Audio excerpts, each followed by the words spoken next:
ہم نے بسم اللہ وعلی برکات اللہ کا ورد کیا تھا، اجتماعی طور پہ بیٹھ کے ورد کیا تھا۔ اور میں نے ایک بات عرض کی تھی، ایک ہے انفرادی ورد، ایک ہے اجتماعی۔ نامعلوم اس مجمع میں کون ہے، کوئی غوث ہے، کوئی بزرگ ہے، کوئی درویش ہے، کوئی پہنچی ہوئی ہستی ہے، کوئی اللہ کا خاص بندہ ہے، اس کے ورد کی وجہ سے ہمارا ورد بھی قبول ہو جائے۔ اس لیے کہتے ہیں کہ بڑے مجمع میں جایا کرو، وہ مجمع جو خیر کے مجمع ہیں، بھائی چلنے دو اس کو، وہ مجمع جو خیر کے مجمع ہیں، ان بڑے مجمع میں جایا کرو۔ جتنا بڑا مجمع ہوگا اتنی برکت ہوگی، اتنی رحمت ہوگی۔ ایک درویش تھے، ایسے ان کی محفل لگی تھی، آپ جیسے مخلص جیسے بیٹھے ہیں، عاشق آپ جیسے ایسے بیٹھے تھے۔ تو آپ میں سے انہوں نے فرمایا، کون آیا ابھی نیا نیا محفل میں، کون آیا؟ دیکھا تو ایک جوان تھا، اس نے کہ میں آیا ہوں۔ آپ نے دیکھ کے فرمایا، ہاں ہاں تم آئے ہو، ادھر آؤ۔ کون سا عمل تو نے ابھی کیا ہے؟ تیرے آنے سے محفل میں دو چیزیں پیدا ہوئی ہیں، ایک مشک کی خوشبو آئی ہے، ایک نور ہی نور پھیل گیا تیرے آنے سے۔ اس نے نہ گردن جھکا دی، پھر پوچھا، فرمایا واقعہ ایسا ہے، محفل میں بتانے کا نہیں ہے، اگر آپ حکم فرمائیں تو میں آپ کو علیحدہ بتا دوں۔ ہاں، اس نے کان میں بتایا۔ ایک گناہ کا موقع تھا، اس گناہ کے موقع میں میں نے اپنے بدن پہ گندگی لگا لی، انہیں نفرت ہوئی، انہوں نے مجھے گھر سے نکال دیا، ندی پہ گیا، اپنے آپ کو دھویا، اپنے کپڑوں کو دھویا، آپ تک چل کے آتے آتے کپڑے خشک بھی ہوئے، ابھی گیلے بھی ہیں، یہ انہوں نے گیلا پن دکھایا، بس یہی عمل کیا۔ فرمایا تیرے اس عمل سے پوری محفل میں مشک کی خوشبو پھیل گئی ہے، اور تیرے اس عمل سے پوری محفل میں نور آ گیا ہے۔ اور پھر لوگوں سے کہا، لوگوں اسی فقیر درویش کی محفل میں جا کے بیٹھا کرو، نامعلوم کوئی ایسا آئے جس کے پاس مشک بھی ہو اور نور بھی ہو، اور تم مشک اور نور کی وجہ سے اس کی برکتیں پا جھولیاں بھر کے آباد اور شاد ہو جاؤ، آباد اور شاد ہو جاؤ۔ ان محفلوں کی قدر کیا کرو، جیسے یہ تسبیح خانے کی محفل ہے، ان کی قدر کیا کرو۔ ہمیں دو چیزیں چاہیے، برکت چاہیے، عافیت چاہیے، اور جس کو برکت مل جائے عافیت اس کو خود مل جاتی ہے۔ مجھے ایک بندہ کہنے لگا، میں فلاں محکمے میں بھرتی ہوا ہوں، انہوں نے ایک لکڑی کا کالا صندوق بھی دیا ہے، ایک پائپوں والی چارپائی بھی دی ہے، ایک بوٹ بھی دیے ہیں، ایک وردی بھی دی ہے، ایک فلاں بھی دیا ہے، ایک فلاں بھی دیا ہے، اور فلاں بھی دیا ہے، سب کچھ انہوں نے دیا ہے۔ بس میں نے کہا یہی برکت ہے، جب برکت مل جاتی ہے پھر سب کچھ مل جاتی ہے، جب برکت مل جاتی ہے پھر سب کچھ مل جاتا ہے، اور جب برکت نہیں ملتی پھر سب کچھ چھن جاتا ہے۔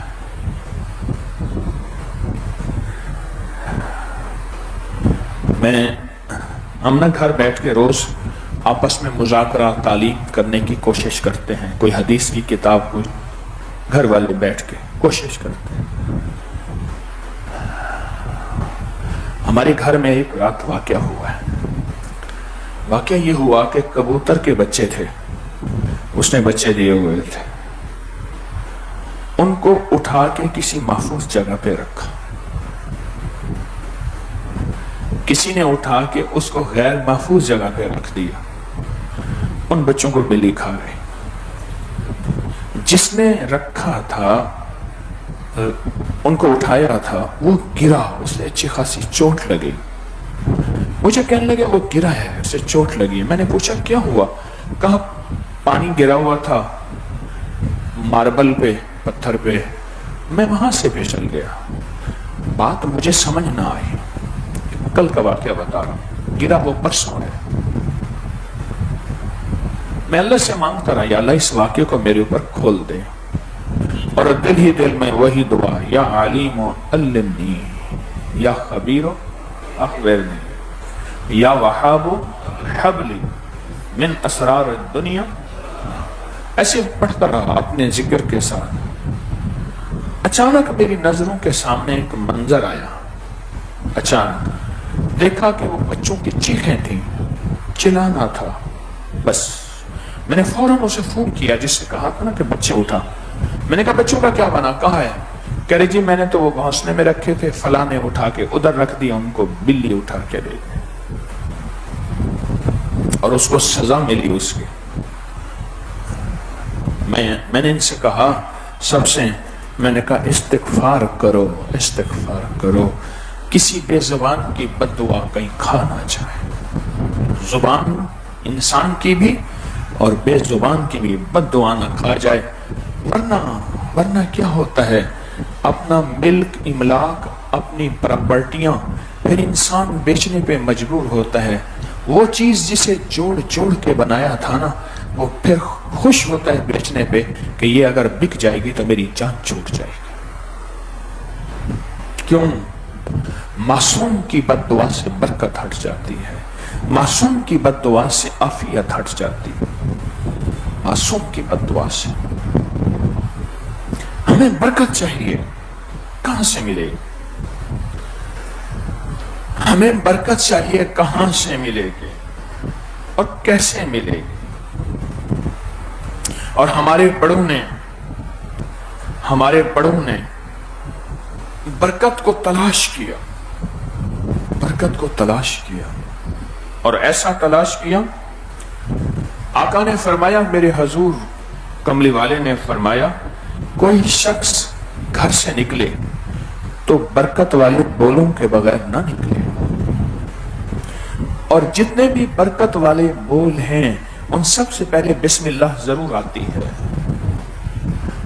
بسم اللہ توکلت علی اللہ لا حول ولا قوت الا باللہ. بسم اللہ ضرور آتی ہے. اور جو بندہ یہ پڑھ لیتا ہے، آسمان سے فرشتہ ایک آواز دیتا ہے.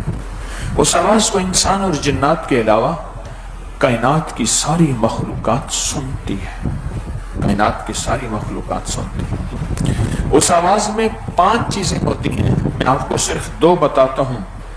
تیری کفایت کی گئی، تیری حفاظت کی گئی، اور بھی بتاؤں تجھے ہدایت دی گئی.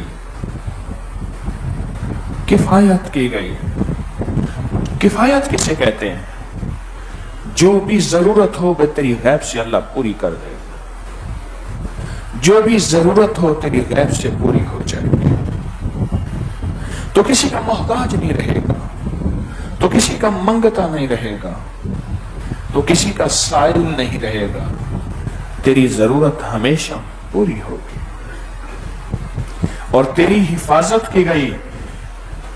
ہاں، آپ کو علم ہے کہ جو بندہ جمعے کی نماز کے بعد 35 بار محمد الرسول اللہ، احمد الرسول اللہ لکھتا ہے، اس کے فائدوں میں ایک بات ہے، ذرا غور سے سننا، توجہ سے.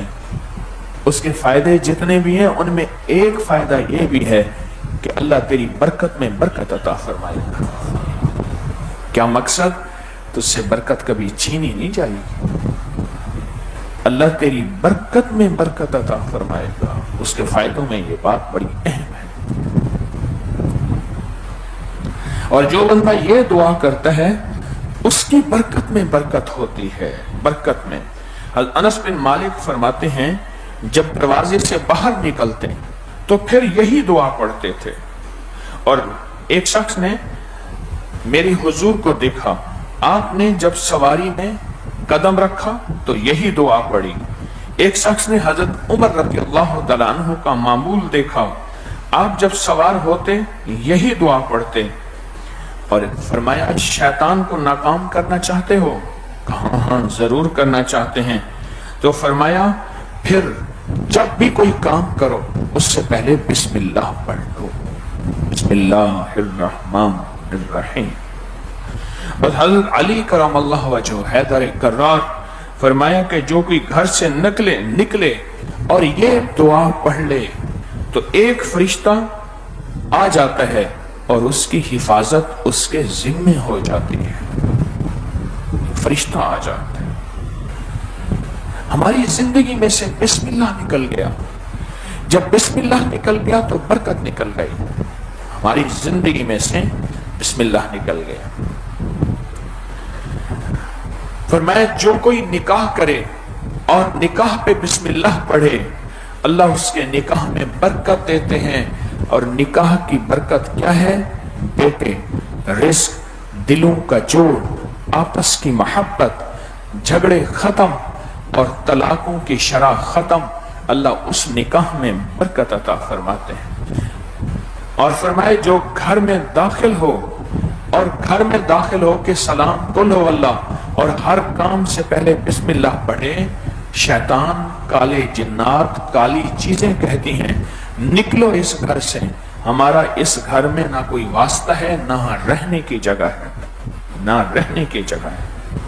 اور آقا نے فرمایا جب تم گھریلو کام کرو، گھر کے کام کرو، حتیٰ کہ چراغ بجھاؤ، چراغ جلاؤ تو بسم اللہ کہہ لیا کرو.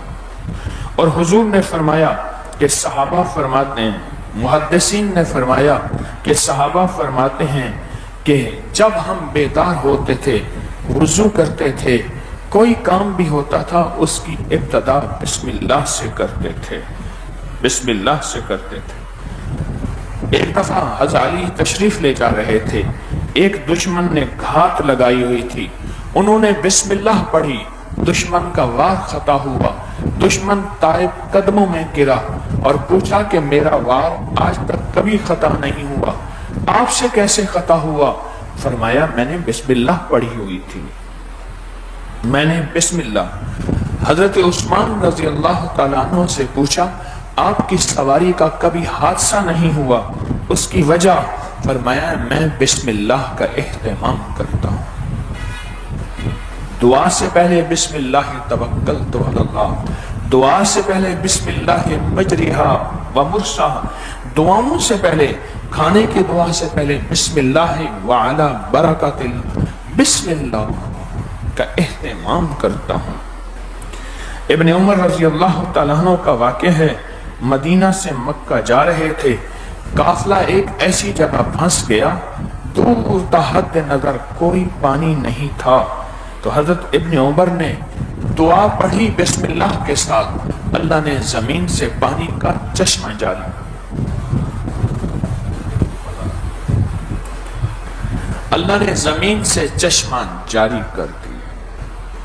جاری کر دیا. اور یہی واقعہ ہوا کہ حضرت عمر تشریف لے جا رہے تھے، راستے میں ڈاکو تھے، حضرت عمر نے دعا پڑھی بسم اللہ کے ساتھ، ڈاکو اندھے ہو گئے. حضرت انس فرماتے ہیں میرے شیخ نے مجھے ایک دعا سکھائی، میں وہ دعا پڑھتا ہوں تو میرا مال کبھی ضائع نہیں ہوتا. اس دعا کی ابتدا بسم اللہ سے ہوتی ہے. حضرت سفیان ثوری رحمت اللہ علیہ فرماتے ہیں جب بھی میں لوگوں کو اللہ اللہ سکھانے کے لیے نکلتا ہوں تو بسم اللہ کے ساتھ نکلتا ہوں. دو چیزیں مجھے وہاں ملتی ہیں، ایک مجلس میں برکت ملتی ہے، دوسری نورانیت ملتی ہے. بسم اللہ اپنی زندگی میں بسم اللہ. حضرت جنید بغدادی ایک سفر میں ڈاکوؤں نے گھیر لیا، آپ نے دعا پڑھی جس کی ابتدا بسم اللہ کے ساتھ، ڈاکوؤں کے دل میں روب بیٹھ گیا، انہوں نے سب کچھ واپس کر دیا.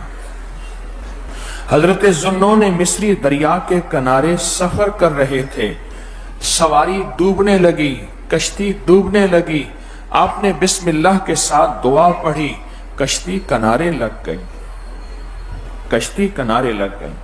امام اعظم ابو حنیفہ رحمت اللہ علیہ فرماتے ہیں جب میں کہیں عدالت میں ہوتا ہوں، یہاں کہیں میرا درس ہوتا ہے تو میں یہ دعا پڑھتا ہوں بسم اللہ کے ساتھ، اللہ میری دو چیزوں میں اضافہ کرتے ہیں، ایک علم میں اضافہ کرتے ہیں اور دوسرا زبان میں اثر رکھتے ہیں۔ ایک علم میں اضافہ، دوسرا زبان پہ اثر ہو جاتا ہے۔ حضرت بایزید بستامی فرماتے ہیں جب میں یہ بسم اللہ پڑھتا ہوں نہ دشمن کا خوف نہ نقصان کا اندیشہ ہوتا ہے۔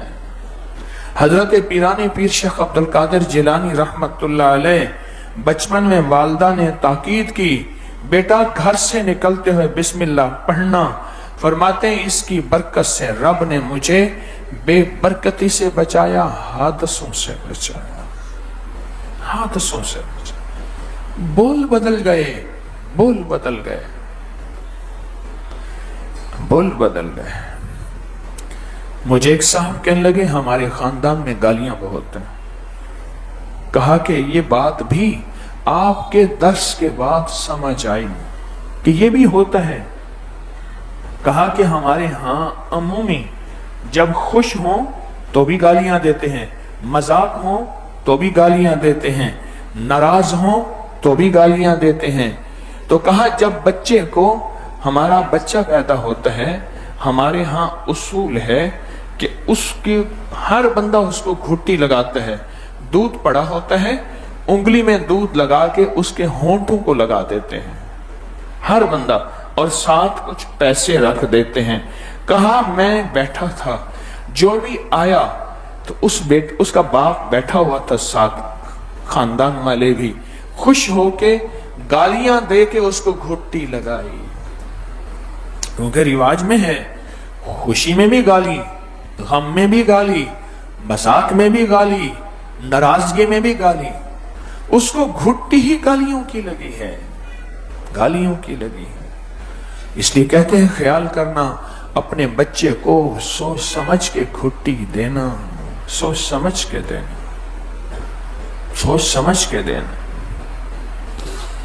حضرت سفیان کہتے ہیں جب میں یہ دعا پڑھتا ہوں میرے شاگرد میرے علمی باتیں سب یاد رکھتے ہیں۔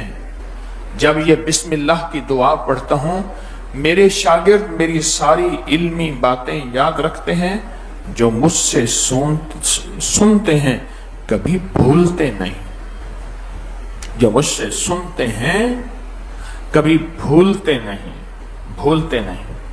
حضرت بشر حافی ان کے شاگردوں نے بتایا میں جب بھی گھر سے نکلتا ہوں اللہ کے نام کی بسم اللہ کی دعا پڑھتا ہوں، اللہ کسی نہ کسی پریشانی کو ٹال دیتے ہیں۔ ایک بزرگ کا خواب، انہوں نے خواب میں نبی پاک صلی اللہ تعالی علیہ وسلم کو دیکھا اور آپ صلی اللہ علیہ وسلم نے فرمایا جو شخص گھر سے نکلتے وقت یہ دعا پڑھتا ہے ایک فرشتہ اس کے ساتھ ہو جاتا ہے جو اسے ہر شر، ہر دشمن، ہر آفت، ہر تکلیف سے بچاتا ہے۔ جاگ رہے؟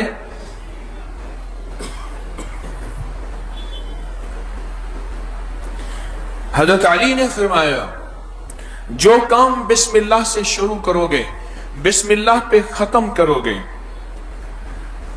تو شاگردوں نے پوچھا آقا کیا ملے گا؟ فرمایا ہر قدم پہ کامیابی ملے گی۔ ایک جگہ میں اسی نہ پوسٹ بھی پڑھی ہے، ویڈیو پڑھی ہے، لیکن اس میں یہ واقعہ نہیں ہے۔ ایک صاحب تھے کمہار کا کام کرتے ہیں اب بھی، کہتے ہیں کہ میرا ابا